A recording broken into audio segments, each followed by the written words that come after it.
नमस्कार दोस्तों। दोस्तों, आज जिस स्टॉक की मैं चर्चा करने वाला हूँ, उस स्टॉक का नाम है उत्कर्ष स्मॉल फाइनेंस बैंक लिमिटेड। इन्होंने कल यानी कि सैटरडे को अपने क्वार्टर 3 के नंबर पेश किए। ओके, नंबर कैसे रहे ये तो चर्चा करूँगा। अगर आप ऑलरेडी नंबर कैसे हैं ये जानते हैं, तो आप कुछ पार्ट स्किप कर सकते हैं, लेकिन मुझे ऐसा लगता है आपको देखना चाहिए क्योंकि यहाँ पर एक डीप एनालिसिस हम नंबर्स की करेंगे। इसके साथ ही साथ दोस्तों और भी बहुत सारी चीज़ें चर्चा करने वाले हैं क्योंकि अब जो मेन इंपॉर्टेंट रिजल्ट्स हैं वो आ चुके हैं। ठीक है, तो सबसे पहले कुछ ऑफ टॉपिक के ऊपर चर्चा करनी है। ओके, तो आप शुरू के 2 मिनट स्किप कर सकते हैं, उसके बाद रिजल्ट की ओर जा सकते हैं।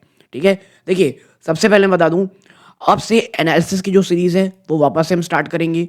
ठीक है, एनालिसिस की सीरीज का मतलब होता है दोस्तों, जो भी इंफॉर्मेशन अवेलेबल रहती है वो मैं एक एक करके आपके सामने लेकर के आऊंगा। ओके, तो आपको किसी स्टॉक में चर्चा करानी है, किसी स्टॉक में बात करवानी है, आप उसका नाम कमेंट बॉक्स में कर सकते हैं।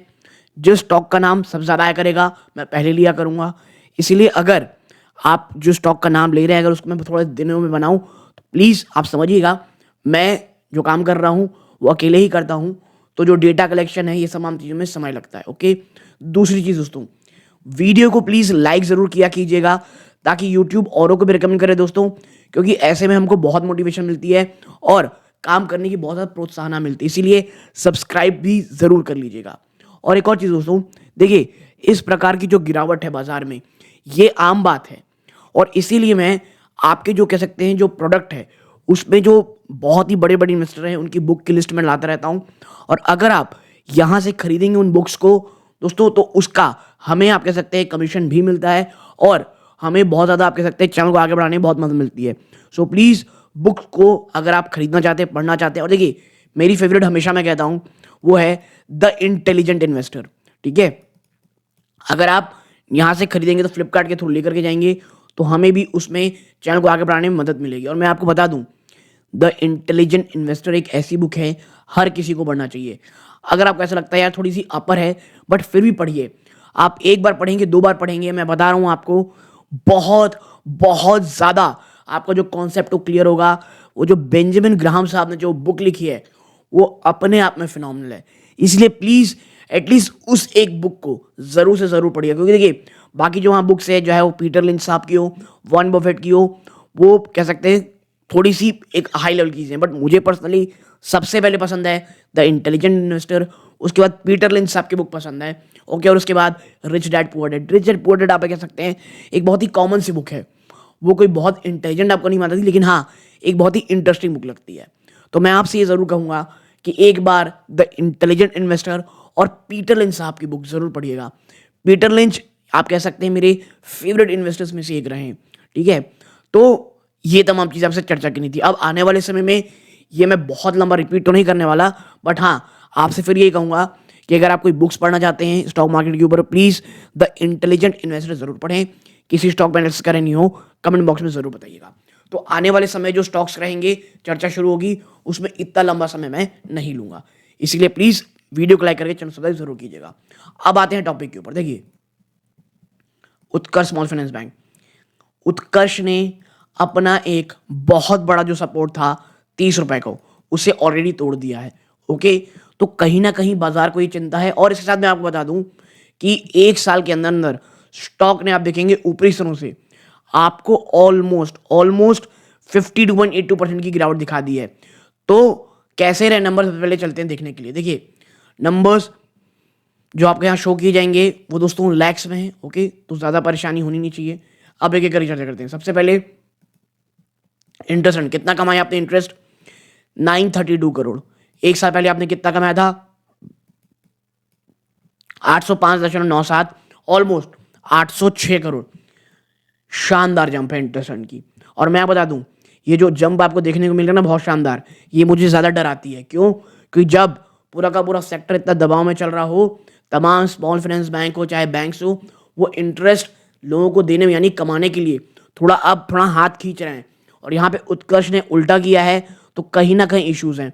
क्वार्टर देखेंगे तो 980.95 से कम होकर के 932 आ गया है। देखिए मतलब ये कुछ पॉजिटिव साइन है। अब ये तो टोटल आपने कमाया है, एक एक करके कैसे कमाया है? सबसे पहले inter discount advances bill 826 crore है, ये एक साल पहले 736 करोड़ था और पिछले क्वार्टर में ये 7879 ऑलमोस्ट 880 करोड़ था। आप कह सकते हैं इन्वेस्टमेंट से आपने कितनी इनकम ली है 70 करोड़ की, जो एक साल पहले 53.59 थी और पिछले क्वार्टर में 68.42 करोड़ थी। अब आरबीआई के पास जो बैलेंस है वहां से इंटरेस्ट कितना कमाया आपने 35 करोड़, पिछले क्वार्टर में 38.94 ऑलमोस्ट 39 करोड़ था और पिछले क्वार्टर में ये 15.93 करोड़ था। अब अदर इनकम को आप जोड़ लोगे तो टोटल इनकम आपकी कितनी आएगी, आपकी टोटल इनकम आएगी 1037 करोड़ रुपीज, जो पिछले क्वार्टर में 1089 करोड़ थी और एक साल पहले ये 888 करोड़ रुपीज थी। यानी कि ईयर ऑन ईयर शानदार जंप है, क्वार्टर ऑन क्वार्टर आप कह सकते हैं कि कमी आई है। और मैं टोटल इनकम में कमी आना भी मैं कोई बहुत ज़्यादा प्रॉब्लम नहीं रहूँगा, क्योंकि मेरा जो मेन प्रॉब्लम है वो देखना है कंपनी के प्रोविजंस कैसे हैं अभी। ओके नाउ, अब इंटरेस्ट तो कमा लिया आपने, ठीक है, टोटल ये इंटरेस्ट अर्न किया था, उसके लिए खर्चा कितना किया इंटरेस्ट 452.30 करोड़, जो एक साल पहले 323.67 था और पिछले क्वार्टर में 428 करोड़। यानी कि भाई साहब आपने इंटरेस्ट कमाई तो कम की है, खर्चा बड़े बल्कि ज़्यादा कर दिए हैं। अब ऑपरेटिंग एक्सपेंस देखेंगे जिसमें एम्प्लॉय कॉस्ट और अदर ऑपरेटिंग एक्सपेंसेस आते हैं 400.35 करोड़ है, जो एक साल पहले 308.82 था, पिछले क्वार्टर में 384.39 करोड़ था। अब आप जब टोटल एक्सपेंडिचर देखते हो जिसमें अभी देखिए इसमें प्रोविजन और कंटिजेंसीज इंक्लूड नहीं है, 852 करोड़ रुपए, ठीक है, विच इज फाइन, जो एक साल पहले 632 करोड़ था और पिछले क्वार्टर में 813.18। यानी कि टोटल खर्चा आप देखेंगे माफ कीजिएगा, टोटल खर्चे में आपकी यहाँ जंप आई है, ठीक है, जबकि आपने कमाई कम की थी।